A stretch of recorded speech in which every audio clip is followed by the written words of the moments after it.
¿Cómo andan, queridos teófilos, queridas teófilas? Sigamos entonces sumergiéndonos en el Evangelio de Mateo.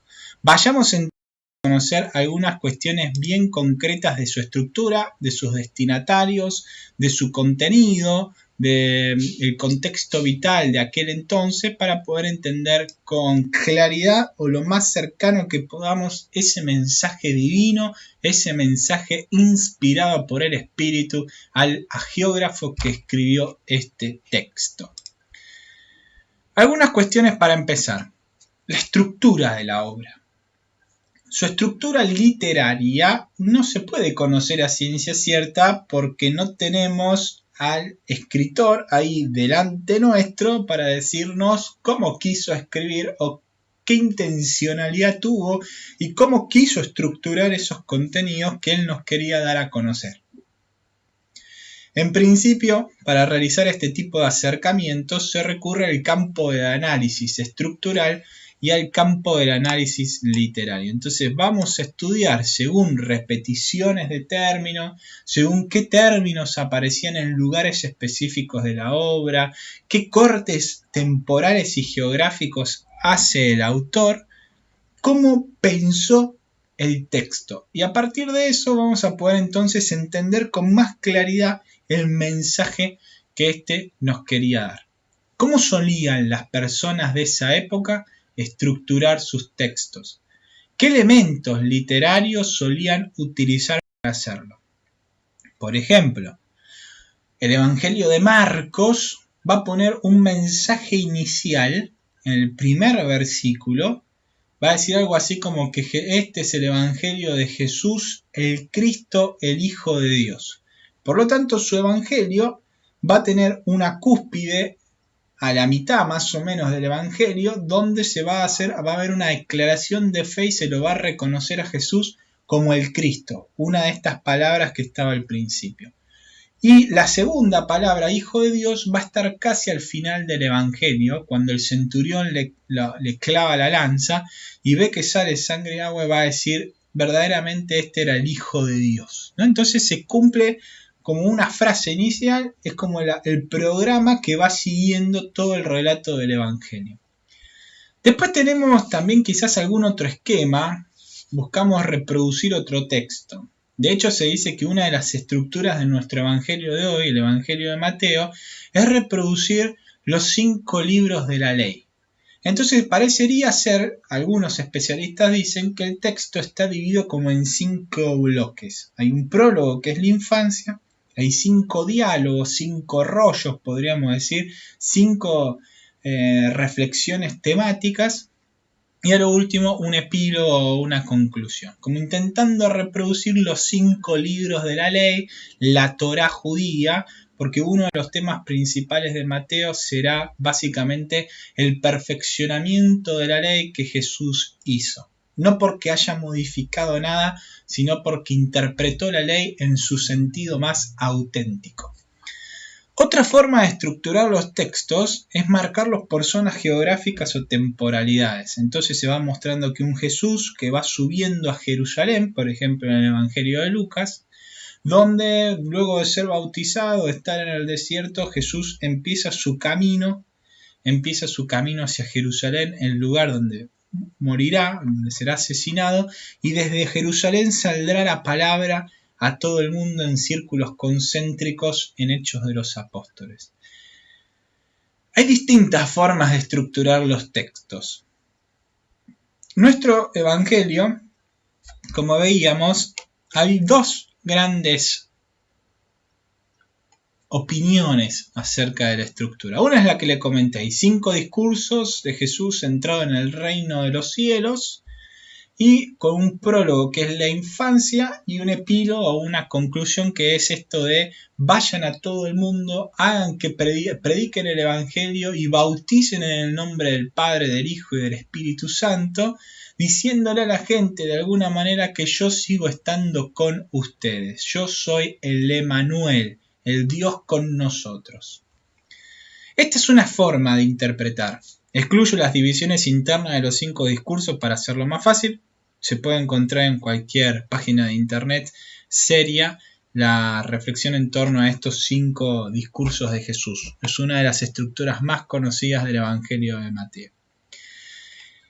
En cambio, el autor de esta bibliografía que estamos viendo va a proponer una estructura distinta del Evangelio, que no es en el fondo excluyente de la anterior, sino que se podría llegar a ajustar esta estructura a la estructura anterior, pero básicamente también está dividido en 4 partes. Hay un prólogo con la infancia, hay una conclusión con el mandato misionero, en eso están totalmente de acuerdo. Lo que sí modifican es la estructura del medio. Según esta propuesta va a decir que va del capítulo 3 al capítulo 16, versículo 20, Jesús es el Mesías prometido, es aquel que va a ser rechazado por el pueblo judío de entonces, pero que sí es reconocido por sus discípulos. Una vez que es reconocido por sus discípulos, entonces nace la iglesia, con esta imagen de un Pedro a la cabeza y con las llaves para desatar y atar todo lo que tenga que atar en el cielo y en la tierra. Se va a reconocer entonces a esta nueva iglesia como el verdadero Israel y una iglesia que va a tener que caminar el mismo camino de Jesús hacia la muerte y la resurrección. Una iglesia que está llamada a la resurrección. El verdadero Israel morirá con Jesús, resucitará con Jesús y estará llamado a resucitar, a llevar la salvación al mundo entero.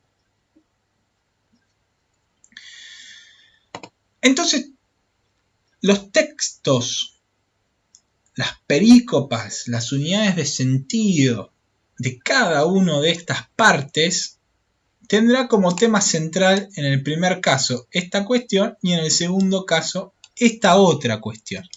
Entonces, de alguna manera uno entiende que el mensaje que nos quiere dar el evangelista en general posiblemente tenga que ver con una iglesia, con el nacimiento de la nueva iglesia, con el reconocimiento de los discípulos de Jesús como continuadores del pueblo de Dios del Antiguo Testamento, donde el mensaje central va a ser la muerte y la resurrección de Jesús, un Jesús que en el fondo es Mesías. Por lo menos ya desde esta estructura podemos sacar de alguna manera estas conclusiones, que seguramente después las vamos a ver confirmadas. Más allá de la discusión que se podría generar alrededor de cuál es la estructura correcta del texto, debemos recoger a nuestros fines una cuestión común a ambas estructuras. Lo común a ambas estructuras, como ustedes habrán visto, es que hay un prólogo. Y ese prólogo son los relatos de la infancia. Hay una introducción a todo el resto de los textos. Si son 5 discursos o si son 2 grandes partes en este momento nos da lo mismo. Lo importante es que hay una introducción a todo eso. Entendemos que los textos de la infancia de Jesús, tales como están escritos, nos presentan en sus simbolismos una especie de síntesis de términos teológicos, que interpretan de antemano la vida de Jesús y su contenido. El contenido que el evangelista fue desarrollando, mostrándonos que aquel niño que había nacido de María llegó a ser quien debía llegar a ser. De alguna manera es como si dijéramos que una persona grande, importante en la historia, ya desde chico mostraba como cualidades extraordinarias para serlo. Llegó a ser quien estaba llamado a ser y ya desde chico mostraba como ciertas cualidades. Esa es la imagen que está detrás de estos textos. De hecho, era muy común en textos antiguos, cuando se escribían biografías o relatos de grandes héroes o reyes de la historia de una comunidad, releer sus infancias con los anteojos sociopolíticos o religiosos a la luz de lo que la persona ya había logrado en su vida, interpretando sus gestos, su palabra de sus primeros años de vida como preludio, anticipo, de lo que sería el momento en que llegaría a la fama, a la estima o incluso al repudio. Esta corriente histórica crítica que ustedes habrán leído en el documento de la Pontificia Comisión Bíblica nos destaca que los textos de la infancia de Jesús fueron escritos en tiempos posteriores a su pasión, a su muerte y a su resurrección. Por lo tanto, cuando uno vaya a los textos de la infancia, tiene que tener en cuenta que van a hacer este juego. Nos van a anticipar algunos contenidos teológicos que la resurrección de Jesús les confirmó a la comunidad. Como diciendo, este señor que murió asesinado en una cruz, que hizo todas estas palabras y gestos en medio del pueblo y que sentimos que está resucitado en medio nuestro, ya desde chico mostraba estas cualidades.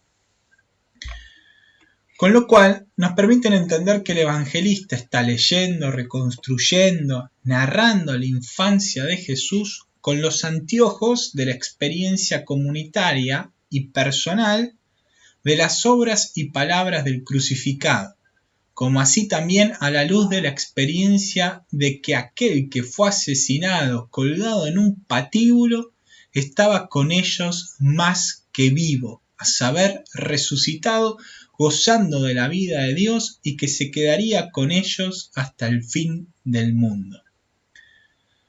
Como reflexionamos en la clase pasada, ¿importa que algunos de los hechos que vayamos a leer no tengan un fundamento histórico a la manera de una history, cuando el evangelista no quiso escribir una biografía autorizada de Jesús? La respuesta es claramente no. Lo importante es el mensaje de salvación que guardan estos textos para ser revelados y cómo pueden cambiar nuestras vidas al escuchar la palabra de vida que Dios tiene para decirnos. Por lo tanto, a lo que voy es, no busquemos en estos textos de la infancia cuestiones específicamente biográficas. Estos textos posiblemente estén construidos y manipulados de tal forma sobre cierto fundamento histórico, pero ordenados de tal forma que hacen este juego que les explicaba anteriormente. De alguna manera, a la luz de esa experiencia del Jesús crucificado, de su vida y de su resurrección, van a hacer una relectura de la vida de Jesús y van a decir, che, mira, en la infancia ya parecía que se estaba manifestando esta cuestión. Entonces, si Jesús anunciaba el mensaje de la salvación a toda la humanidad, no solo a los judíos, aparecen la figura de los magos, sabios de Oriente, paganos, no judíos, que vienen a adorar a este niño. ¿Se entiende cuál es el juego? Así la estructura. Por lo menos ya sabemos que en cualquiera de las dos estructuras el relato de la infancia va a ser como una especie de prólogo, un anticipo que condensa determinadas categorías teológicas que la primera comunidad, luego de Jesús haber resucitado, interpreta o reinterpreta la vida de quien fue su maestro y sigue viviendo con ellos en la Eucaristía. Segunda cuestión que uno tiene que tener en cuenta a la hora de leer estos relatos. ¿Cuál es el género literario de Mateo? Bueno, la lectura de la bibliografía de este comentario de la Nueva Biblia de Jerusalén nos van a describir que el género literario del Evangelio es la teología narrativa. Teología narrativa es el género literario, como existe la ciencia ficción, la saga, el mito, el drama y cualquier otro género literario que a ustedes se les pueda llegar a ocurrir en estos momentos. ¿Cuál es lo característico de este género literario llamado teología narrativa? Es un género que busca exponer un mensaje religioso. Ya de por sí no es cualquier mensaje, es un mensaje religioso. ¿Cómo lo va a hacer? ¿Qué simbolismos va a utilizar o qué camino va a expresar por los cuales va a expresar este mensaje religioso? A través de tradiciones de hechos y dichos de Jesús. Por eso va a dar un mensaje teológico recogiendo las tradiciones de las palabras y las obras de Jesús. Por eso nos da la sensación de que es una especie de biografía a los evangelios, como que nos narran desde el nacimiento, su muerte y su resurrección. Pero la idea no es darnos a conocer el mensaje de la vida o los hechos puntuales que hizo Jesús en su vida, sino el mensaje religioso que estaba detrás de las palabras y los dichos de Jesús. Por eso, insisto, no es importante ni primordial que lo que nos estén narrando tenga un contenido histórico, history, concreto. Lo importante es la interpretación de esos gestos y de esos dichos. Si a veces hubo que recurrir a armar textos o a modificarlos de forma tal que nos hicieran más palpable ese mensaje religioso del hecho o el dicho de Jesús, es suficiente como para aceptar este texto. No le pidamos a la Biblia cosas que la Biblia no está preparada para darnos porque fue escrita con otra intencionalidad. De hecho, si uno se pone a pensar, el gran relato que cuando Jesús entra al templo de Jerusalén, que ustedes tienen que haber leído cuando vimos el tema de la pasión, libera al templo con los cambistas, en realidad ese hecho no pudo haber pasado de la forma en que están relatados. Porque había una base militar, si uno quisiera decirlo así, o un regimiento militar muy cercano al templo. Primero que Jesús no podría haber hecho eso porque lo hubieran apresado enseguida la misma guardia del templo. Y en segundo lugar porque hubiera generado una rebelión dentro de la zona y hubiera intervenido este cuerpo romano que guarda la seguridad. Por eso es imposible que haya pasado en los términos en que pasó. Lo que este texto nos está queriendo decir es que capaz que Jesús tiró la mesa de un cambista, capaz que Jesús se paró y empezó a criticar lo que estaba ahí adelante, pero el mensaje teológico era tan importante que había que reestructurar este texto mostrando, agrandando ciertos hechos posiblemente, para mostrar la importancia del mensaje en general. Fue la mejor forma de transmitir ese mensaje. ¿Sí? Una cosa es el mensaje y otra es cómo se da a conocer ese mensaje, básicamente. Entonces nos va a querer dar el género literario teología narrativa un mensaje religioso por medio de la explicación de hechos y dichos de Jesús. Hechos y dichos que van a estar seleccionados puntualmente y explicitados o explicados en función de ese mensaje que se quieren exponer. Lo mismo que le dije con respecto a la destrucción, a tirar las mesas de los cambistas en el templo. Pueden estar retocados en algún punto. Según la biografía que estamos viendo, es el mismo género literario que emplea el Evangelio de Marcos y se inspira en los llamados libros históricos del Antiguo Testamento. Otras cuestiones básicas a tener en cuenta. ¿Cuál es la finalidad de este texto? ¿Qué buscaba? ¿Dónde fue escrito? ¿En qué momento histórico? ¿Cuál era ese Sint Leven, ese contexto vital que hablamos? ¿Y quiénes eran los destinatarios? ¿Quiénes eran los que tenían que escuchar este mensaje que fue dado por medio de dichos y hechos seleccionados de Jesús a fin de transmitir lo que en algún punto Dios quería transmitirles? Los especialistas en la materia refieren que el texto pudo haber sido escrito alrededor de los años 80 después de Cristo. ¿En qué zona? En la actual Siria, en cuya entonces capital era Antioquía. En Antioquía aparentemente existía una de las mayores comunidades de cristianos y esa comunidad de cristianos no era una comunidad de cristianos homogénea. Era una comunidad de cristianos mixta en la cual había cristianos que se habían convertido del judaísmo, judeos cristianos podríamos llamarlo de alguna manera, y también estaban conviviendo con cristianos provenientes del paganismo, es decir, eran paganos, no eran judíos sino paganos que al escuchar el mensaje acerca de este Jesús muerto y resucitado, empezaron a participar de esta comunidad. Había judíos, en el fondo, judio-cristianos y cristianos provenientes del paganismo, o gentiles cristianos provenientes del gentilo. Su autor, ¿quién fue? Aparentemente un escriba, era alguien que tenía muy buen conocimiento del Antiguo Testamento. De hecho, hay un montón de alusiones al Antiguo Testamento en el Evangelio de Mateo. Esto hay que tenerlo muy en cuenta en los relatos de la infancia de Jesús. hay un montón de conexiones de estos relatos con respecto a textos del Antiguo Testamento. Tiene una función teológica esta. De alguna manera decirnos que en Jesús se cumplen todas las palabras de los profetas y se cumplen todas las palabras de la ley, toda la sabiduría de los textos antiguos se cumplen en este Jesucristo. Jesús, aquel que nació de María, vino a cumplir todo lo que Dios había prometido a su pueblo. Es conocedor de las técnicas de la escritura rabínica. De hecho, el texto de las tentaciones, que lo veremos en profundidad, en el fondo parecería ser que es una disputa entre dos escuelas rabínicas del momento. Dos formas de interpretar el mensaje de Jesús. Dos escuelas rabínicas que estaban en tensión en cómo interpretar el mensaje acerca de Jesús.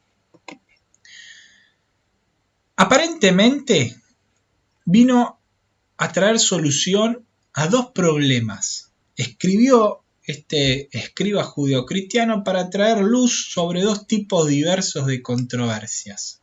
Controversias internas a la comunidad y controversias externas a la comunidad. Vayamos con las primeras, las que son hacia adentro. Las dos preguntas que podrían estar dando vuelta en la cabeza del agiógrafo fueron cómo justificar que la comunidad de Alejandría fuera una comunidad mixta. ¿Cómo se debe comportar el cristiano ante el corpus de leyes judías? Imagínense, el problema era el siguiente. Teníamos y somos conocedores de las obras y de las palabras de Jesús. La primera comunidad obviamente seguía conociendo estas palabras y estas obras porque se iban transmitiendo de generación en generación. Pero el problema es, ¿tenemos que seguir comportándonos y respetando las leyes judías? Iban a decir los judeocristianos, sí. Hay que tomar esas leyes judías, Jesús era un judío, y de alguna manera entenderlas a las maneras que él las entendía. Pero el grupo proveniente del paganismo iba a decir, ¿por qué yo primero tengo que respetar las leyes en algún punto judías, miradas ya con los ojos de Jesús, pero judías al fin? Entonces había una interpretación ahí donde decían, pero Jesús entonces es continuador del judaísmo, o Jesús en el fondo vino a proponer algo nuevo. Bueno, hay que circuncidarse para poder ser cristiano como se circuncidaban los judíos, o hay que en el fondo se puede ser cristiano sin necesidad de judaizarse primero, si se entiende la cuestión. Esta situación generó graves controversias internas en la comunidad por la coexistencia de dos grandes escuelas de pensamiento enfrentadas, ¿no? Llevando incluso a preguntarse como comunidad si el Señor resucitado realmente estaba en medio de ellos. Y por eso, porque de alguna forma diciendo, ¿es verdad que Jesús está en medio de nosotros? Si vivimos enfrentados y Él nos pedía la unidad. Entonces el texto de Mateo va a aclarar en dos oportunidades que Jesús es el Emanuel, nombre que traducido significa Dios con nosotros. A la Virgen se le anuncia el nombre, le pondrás por nombre Emanuel, Dios con nosotros. Después le terminaban poniendo Jesús, pero justamente juegan con esta cuestión. Y al final, el Evangelio termina haciendo referencia también a Dios, a Jesús, como el Emanuel.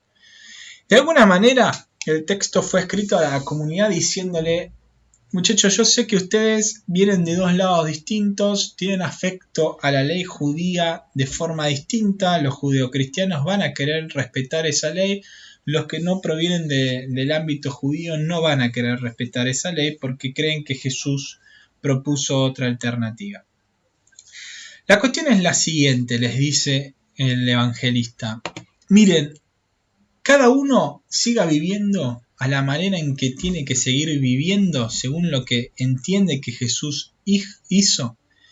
Pero no se preocupen tanto por eso mientras no se desborde la situación. Porque hay algo en lo que ustedes se van a juntar y no hay discusión con respecto a eso. Pongan el énfasis en lo que los une y no pongan el énfasis en lo que los separa. ¿Y qué es aquello que los une?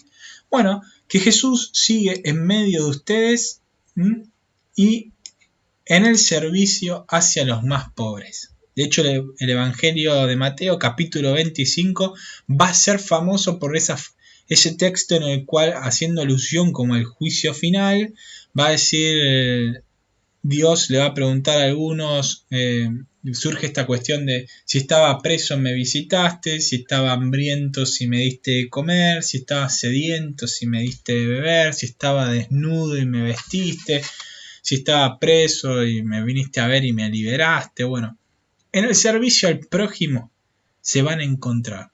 No se preocupen tanto por las divisiones internas, ya le vamos a encontrar una vuelta.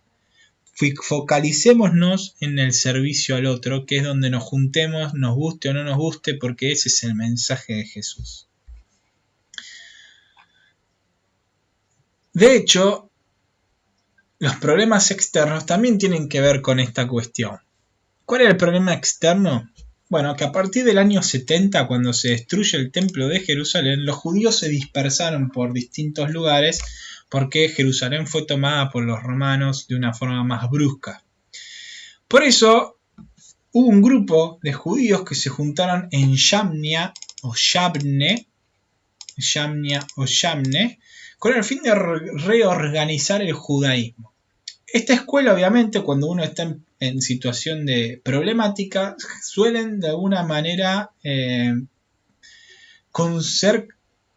tomar un aspecto de conservadores, buscar aferrarse lo más posible a la tradición como para que no se pierda esta tradición. Es un proceso sociológico aparentemente y bastante normal. Y estos señores empezaban a expulsar a aquellos judíos que creían que Jesús judío había resucitado de entre los muertos y era el Mesías. Entonces empezaron a expulsar a los que ellos ya empezaban a llamar cristianos o nazarenos, porque Jesús era Jesús de Nazaret. Esto trajo algunos puntos de tensión hacia afuera y hacia adentro de la comunidad. Jesús era un judío, sus primeros seguidores en principio eran judíos y por lo tanto surgía la pregunta: ¿quién es el verdadero Israel? ¿Los que interpretan la ley en Yamnia o somos nosotros seguidores de este Jesús? Bueno, claramente el evangelista se va a jugar por esta segunda cuestión.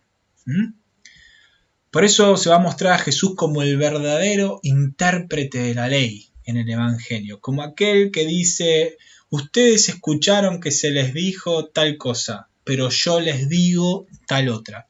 No vengo a modificar ni una i, ni un apóstrofe de la ley, sino vengo a darle perfecto cumplimiento, interpretándola como hay que interpretarla.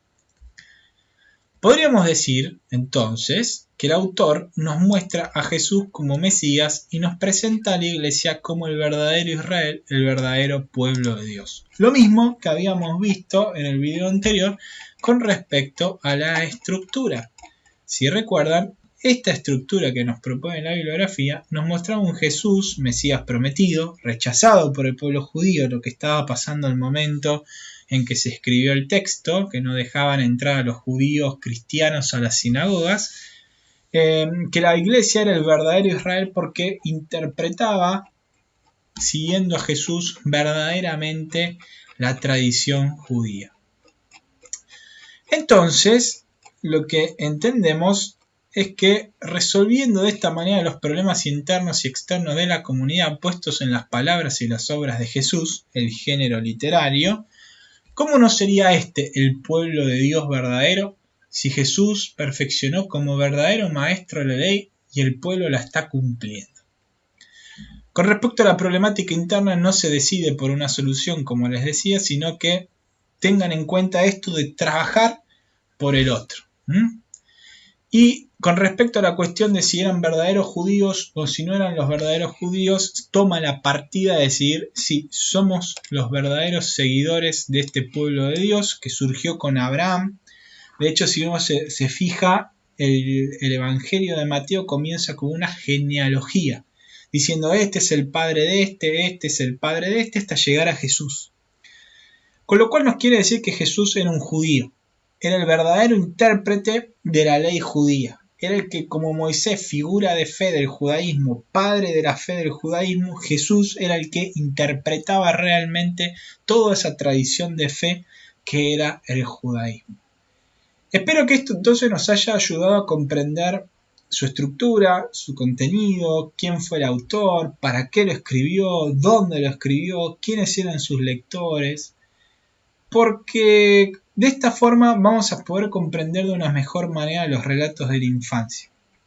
La actividad que les voy a dejar va a tener que ver con este tema, que ustedes puedan tener una primera aproximación a los relatos de la infancia, entendiendo el contexto general del Evangelio y de esta forma poder encontrar el verdadero sentido. De todas maneras, lo vamos a seguir trabajando estos textos y vamos a tener que también trabajar los textos de Lucas con respecto a la infancia. Claramente son dos evangelios distintos, claramente destinados a comunidades distintas con problemáticas distintas.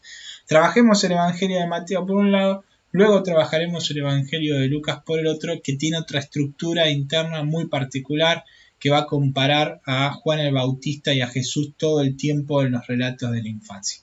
Los dejo entonces con la actividad y nos vemos la próxima clase.